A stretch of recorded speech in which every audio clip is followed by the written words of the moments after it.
I can think of one if I had a moment to myself. Please continue. Allow me to provide some clarification.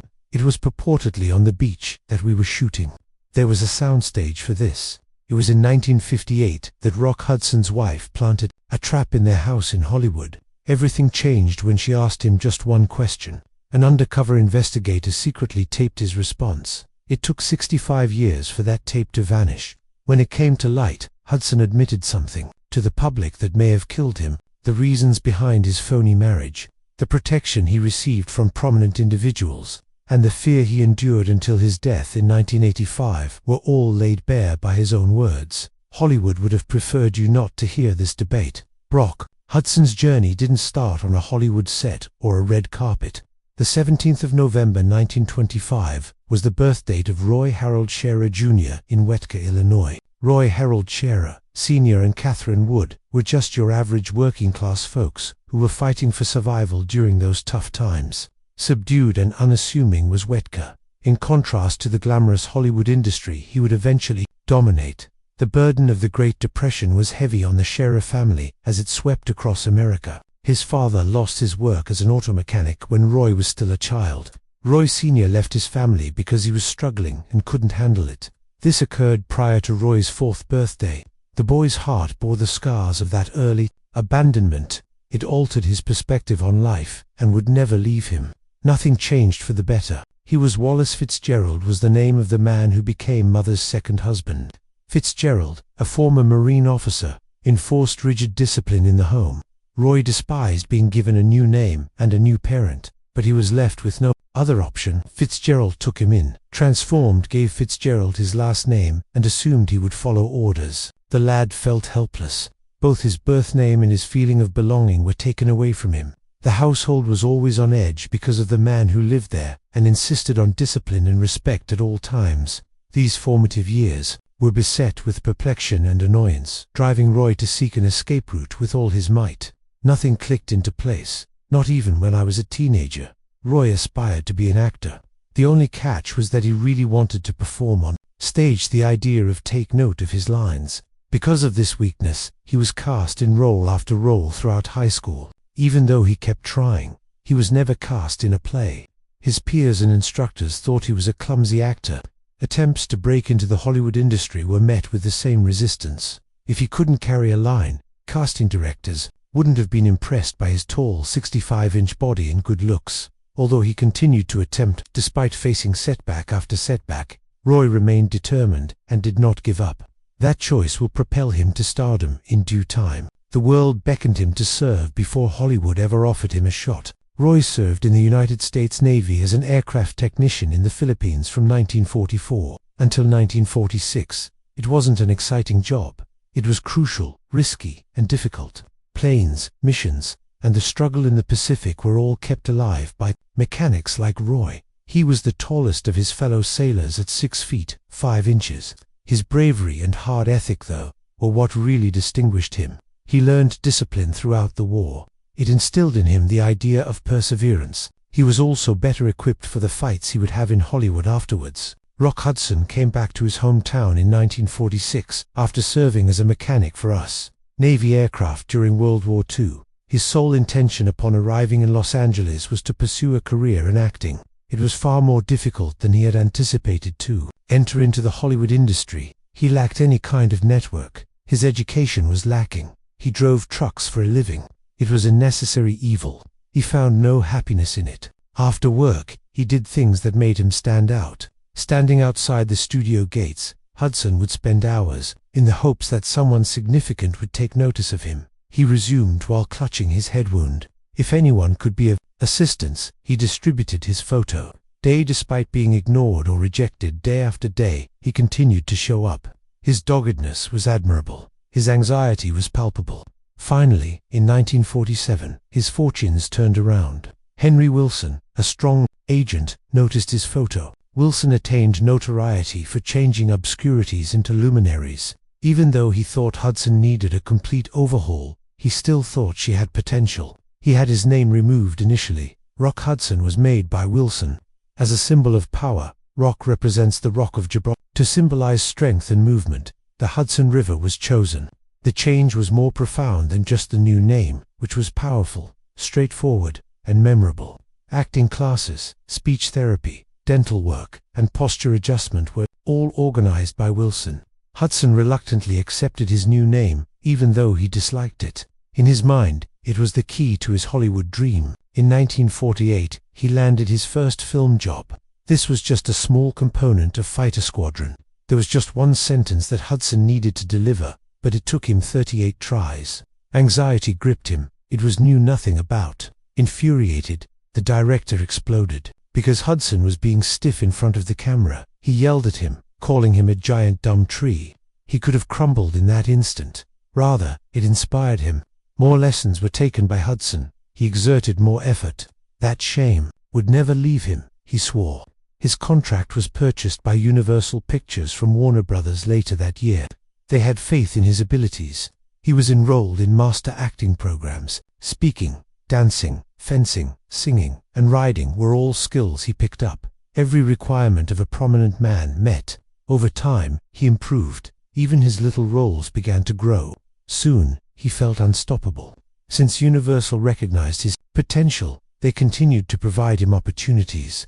Hudson had 28 film appearances between the years 1948 and 1954. He began his acting career with bit parts or tiny characters, but he steadily rose through the ranks. Westerns and adventure flicks began to provide him leads. Scarlet Angel and Has Anyone Seen My Gal were among his 1952 film credits. He had a radical transformation in 1954 when he played Bob Merrick in the film Magnificent Obsession. Hudson portrayed a careless playboy whose egotism caused the death of a doctor. Things became even much worse when his error rendered Jane Wyman, who played the doctor's widow, blind. However, there was a happy ending to the story. Feeling overwhelmed by remorse, he made the decision to transform. After hurting the woman, he decided to become a brain surgeon so he could help others. It's crazy that Jeff Chandler, who believed the part was too soapy, turned it down at first. Hudson was able to enter because of that decision. The picture achieved a then record-breaking $5 million in the United States. Reviewers were divided, although the movie's vibrant colors and because of its heartfelt presentation. Both Jane Wyman and Hudson moved from unknowns to Hollywood heavy hitters. Wyman even received an Oscar nomination. In the latter half of that year, Hudson's fame skyrocketed. In the United States, he quickly rose to the position of 17th most popular celebrity, and in 1954, he was named the year's most popular actor by Modern Screen magazine, a prominent figure in fan culture at the time. The title had other meanings as well. His adoration from the crowd was palpable. His meteoric rise from relative obscurity to well-known to all. He seemed to be in every place. Hollywood believed they had discovered their next great star. When fans couldn't get enough of her on radio shows and magazines, every time, Hudson proved himself. His role as a generous gardener in 1955's All That Heaven Allows was his breakout performance. Whose heart is captured by a rich widow.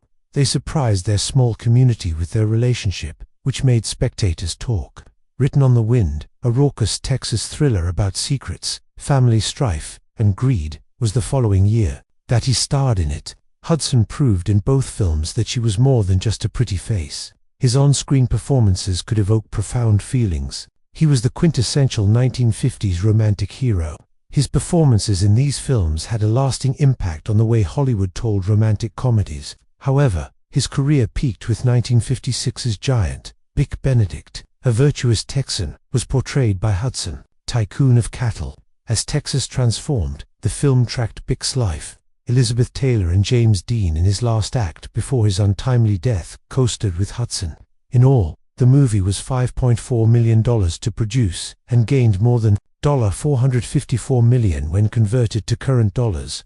From the obstinate rancher to the guy who adapted to the changing times, Hudson showed remarkable range as Bic, one of Hollywood's most epic features. It dealt with issues of racism, classism, and sexism. In 1957, Hudson received his sole Oscar nomination for Best Actor for his stunning performance. The nomination demonstrated that Hudson possessed more than only good looks. Even if he was defeated by Yul Brynner, his ability to evoke profound emotions in his audiences was on full display. Think about Hollywood in the 1950s, When the fate of a star hinged on hidden truths, the charismatic and handsome Rock Hudson was a household celebrity back then. However, rumors regarding his personal life were threatening to derail everything from behind the scenes. The 1955 issue of Confidential magazine was all about to take him down. The fact that this might derail Hudson's career was known to his agent, Henry Wilson. Wilson, who was well known for shielding his star's public personas, devised a scheme. He set up the marriage of his secretary, Phyllis Gates, to Hudson. I didn't feel love. It was an attempt to portray Hudson as an ideal family man. They tied the knot on November 9, 1955, in Santa Barbara. There were just a handful of individuals present, Wilson included. While Hudson claimed in interviews that his marriage had been a boon to him, his friends and family realized it was all an act. Further celebrity swaps occurred at the studio. Tabloids, in order to conceal Hudson's identity. In October 1954, Phyllis Gates met Hudson at Wilson's residence. There was a purpose to the meeting. As a component of his strategy, Wilson set it up. They began to hang out together and spread rumors within days. Romance, according to the columns, moving into Hudson's Sunset Boulevard residence. Gates began 1955. To make it appear like they were actually in a relationship, they staged everything. Afterwards, it was reported that Gates knew it was a hoax from the start. It is there some even went so far as to say she was lesbian, which would have made her the ideal accomplice for the scheme. Their love story was more of a smokescreen. The town's most prominent agent was directing both of them in their jobs. They were married for a short time.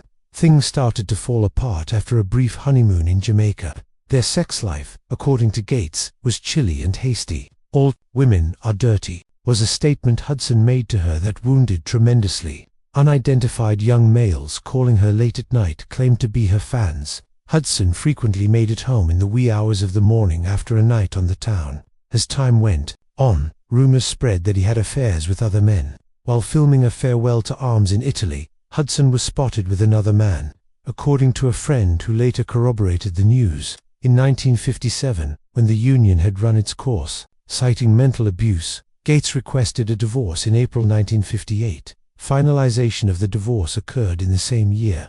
Hudson was shocking to Gates because he provided her very little when it came time to divide the assets. A little sum of money, her car, and nowhere to live. In real time, she was so distraught and desperate that she dismissed her first lawyer and retained a second. At that point, private investigator Fred Otach became involved. Hollywood icons were known to fall victim to Otach's infamous filth. Gates sought evidence about Hudson's personal life to utilize as bargaining chip.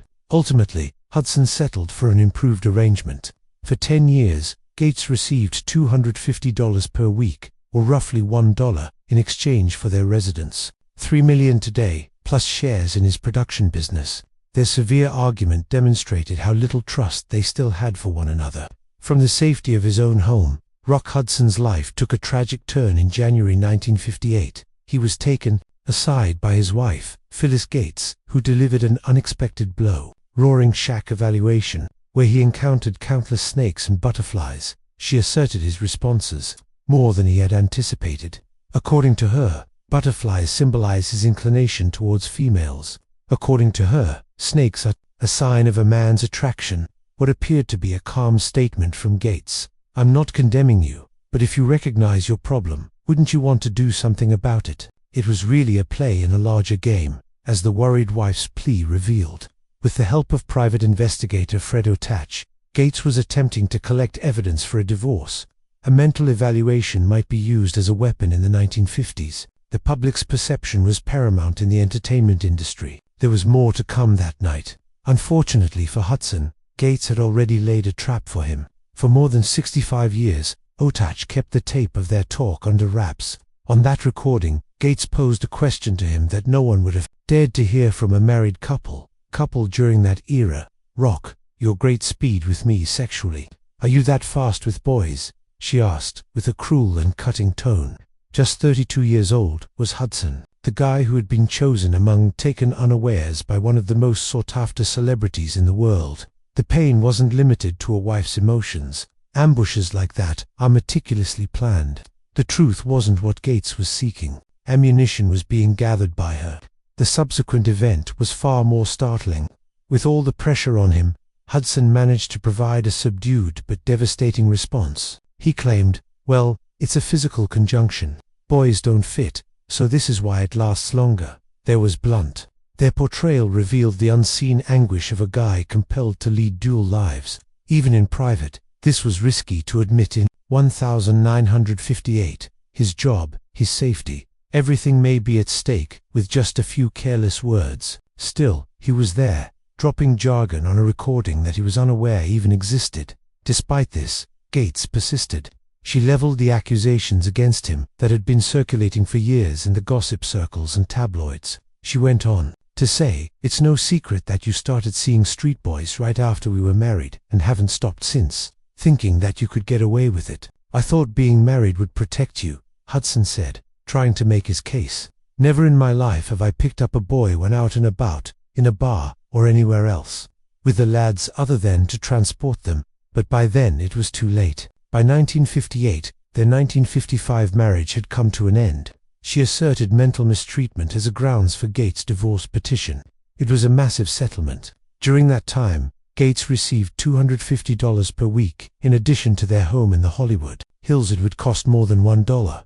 300,000 people today. These details were unknown to anybody outside of a limited circle for decades.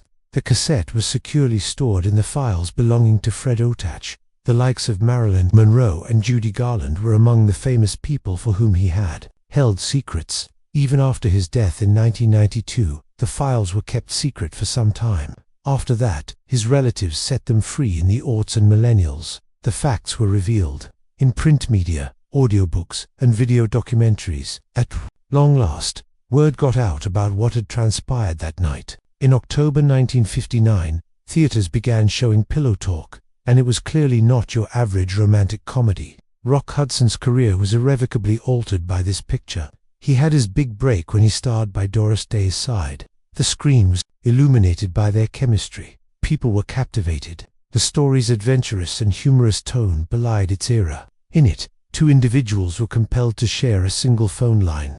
A smooth-talking composer was portrayed by Hudson. When it came to decorating homes, Doris Day was a genius. The conversation was full of subtle hints. The movie earned $18. The box office took in $75 million. Back in 1959, that was a ton of cash. For 7 weeks in a row, it was the most popular movie in the United States. Doris Day scored her one and only Oscar nomination for this achievement. Hudson was also elevated to the position of romantic comedy king as a result. They were both labeled 1959 Alley stars due to the duo's meteoric rise to fame. They were absolutely beloved by their fans. Hudson was adored by women. He was someone that men aspired to emulate. Rare was the magic they conjured up on film. They managed to make films that were all at once new, hilarious, and highly appealing. Due to their accomplishment, the two back-to-back box office smashes. In 1961, Lover Comeback was released to a $7.6 million in rental income. After that, in 1964, there was Send Me No Flowers, which was also a commercial success. When seen as a trilogy, their flicks revolutionized the romantic comedy genre. Even now, they are regarded as among the finest of all time. In reality, Hudson was much more than that. His Seven Pictures Corporation allowed him to seize control. Lover Comeback featured his unacknowledged production work. As for Send Me No Flowers, he replicated the process. Produced by Broller, it was unusual for performers at the time, but Hudson wanted to have input with his career, so he obtained it. His movies did more than only bring joy. They also brought him fame, fortune, and power. Nobody missed his brilliance. From 1959 to 1963, Hudson was the champion of Male Film Star of the Year for 4 years running, wins Golden Globe. It was unusual to see such a streak.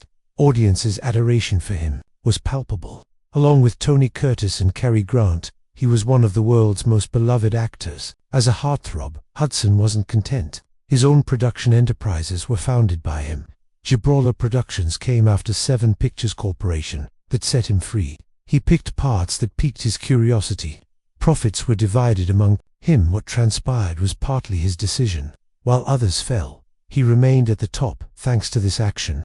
Many actors could only fantasize about the possibilities that his business acumen opened, but not Every choice was successful.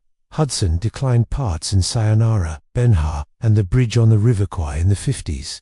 Legendary status was bestowed upon all three. He instead had a starring role in 1957's A Farewell to Arms. It was a box office bomb. It damaged his credibility.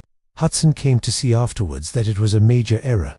Oscar glory eluded him. Another gamble with seconds was made by Hudson in 1966. This gloomy thriller was completely out of character for him. Films, he was a man whose scary new existence he was ensnared in. Audiences shied away from him, yet critics lauded him. The film only earned $1.75 million.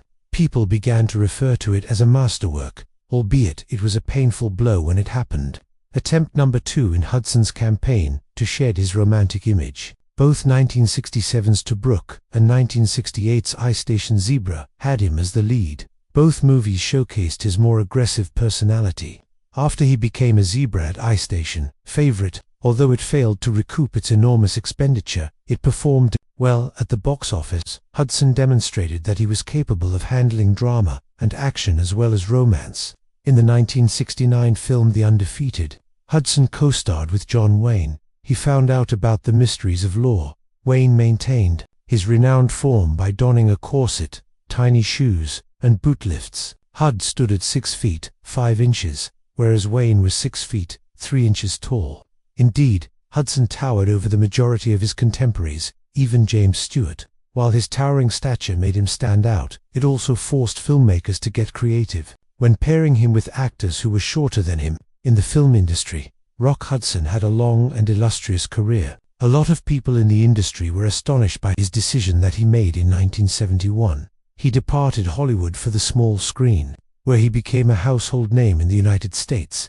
At the time, this was considered a decline for an actor of that caliber. People believed that TV was the final destination for faded talents, but Hudson disproved that notion. As the role of Police Commissioner Stoyart, he agreed to perform it. On Macmillan and Wife, Macmillan earned a whopping $100,000 to $120,000 every episode. At the time, TV actors rarely made that much money. That amounts to more than $800,000 per episode in today's dollars. Even after accounting for inflation, it had other motivations as well. From 90 minutes to 2 hours was the average length of the episodes. It was as if they were little films. Viewers couldn't get enough of Hudson, and his star power made the show succeed. From September 17, 1971 to April 24, 1977, the show was broadcast. Over the course of its 6 seasons, it aired 40 feature-length episodes. It was like having a movie night in every one. It was shown on Sunday nights as part of NBC's mystery movie lineup, with other popular shows like Maloud and Columbo. Along with Susan St. Hudson portrayed the affable San Francisco police commissioner. Sex with James's astute wife, Sally. Together, they captivated audiences. Hudson proved he was capable of more than just acting. His comedic and dramatic timing would make him the perfect host. Additionally, he remained a part of the show throughout its entirety, regardless of how many actors appeared in the last season. It wasn't just criminal dramas that Hudson tackled. Additionally, he demonstrated excellent comic timing. The Carol Burnett Show and Laughing with Rowan and Martin were among his many appearances on prominent variety shows. He even had a hilarious dance performance with Nancy Walker on The Carol Burnett Show. All eyes were on him and her because of how her little frame contrasted with his 65-inch stature. Hudson had no problem making fun of himself or his reputation as a dashing hunk. His public engagements kept him in the limelight while revealing a new side of him to the public. Hudson went on to star in several massively ambitious film and television ventures after Macmillan and Wife. He made his acting debut in the 1978 drama Wheels, which focused on the American car business. Based on Arthur Haley's book, the program included a large cast and an epic plot. As part of his viewers were captivated by the charismatic auto executive, he tackled Ray Bradbury's science fiction masterpiece, The Martian Chronicles.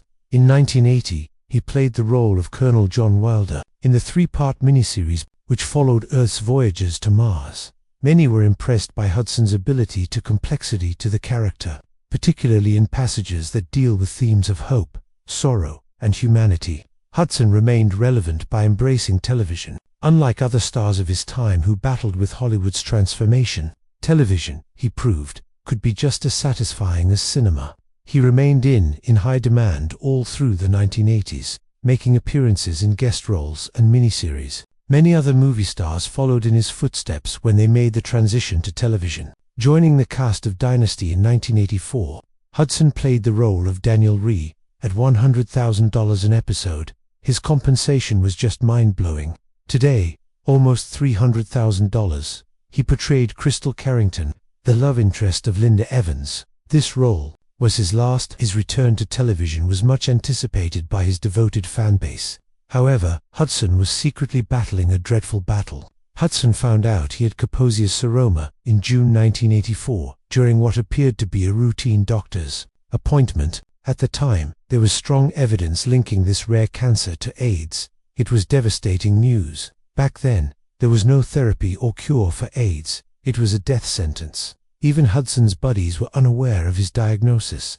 Even going to Paris for experimental therapies, he looked everywhere for assistance. Despite his obvious discomfort, he persisted in his task. It was a real horror filming Dynasty. It was imperative that he film a passionate kiss scene with Linda Evans. In order to give the impression of greater emotion, the producers insisted on several takes. Hudson used mouthwash in between takes and kept his lips sealed out of fear of endangering her, even though modern science has shown that such light touch is quite safe. Time and again, he referred to that day as the darkest of his life.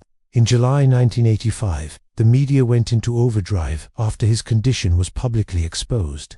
Many were concerned about producer Aaron Spelling and actress Evans, who had kissed him. In the film, anxious people called hotlines in droves. The population was unaware of the transmission of AIDS, and terror seized control. Not everyone on set was willing to approach Evans. The episode brought the industry's attention to the AIDS-related ignorance and stigma.